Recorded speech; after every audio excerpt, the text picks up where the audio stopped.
Chuck's Guitar Geekery.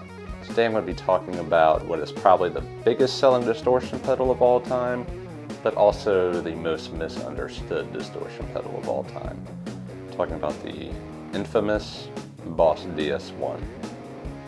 Now, they've sold well over 1 million of these. A lot of famous players have used them. And if you're like me, you probably picked one up dirt cheap, pulled out your nice pedal platform amp set to a nice sparkly clean tone, and got a sound that sounded something like this.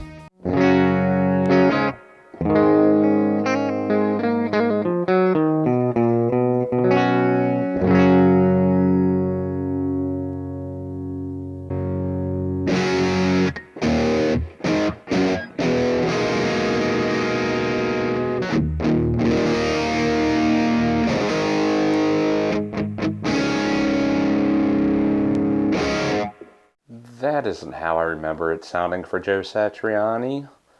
What am I doing wrong? I'm just starting with the knobs at noon. It's a weak sound. It's a fizzy sound. It's a very bright sound. It sounds almost brittle. You try to play with your bandmates like this, it just gets lost. So even you try to tweak the knobs a little bit, see if you can make it sound better in this current setup. And it sounds something like this.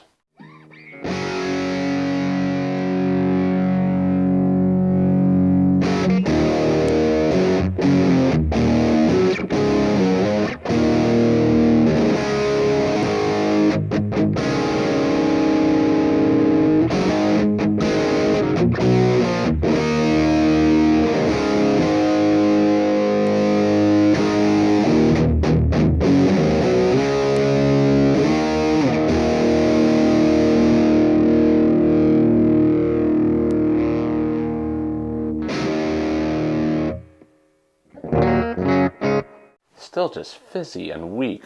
What am I doing wrong? So you're thinking to yourself, this is the pedal that sold 1 million units? There must be something I'm missing here. Trying to get this pedal set up through a clean channel is kind of like those infomercials you see at night for kitchen gadgets, where what are really easy mundane tasks, people just fall all over themselves. They're dropping knives and they don't know how to just person or be a person. And like those infomercials, I'm here to tell you, but wait, there's more. Click like and subscribe within the next 10 minutes and I'll tell you how I can make this DS-1 sound amazing. And it can be yours for free. I'm really not here to sell anything. I'm just here to help you use what you got, because really these Boss DS-1s are everywhere. So if you take that pristine clean sound and turn it into a nice dirty sound. And you take that dirty sound, you add in a sprinkle of this DS-1, and you'll be amazed at the difference it can make.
Now once again, let's compare that to the DS-1 into a clean sound.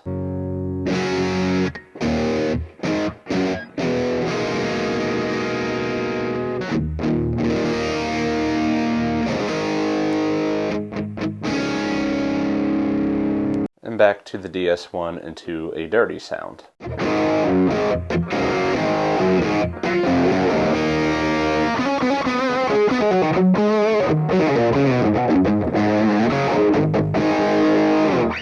It'll even sound great with single coils.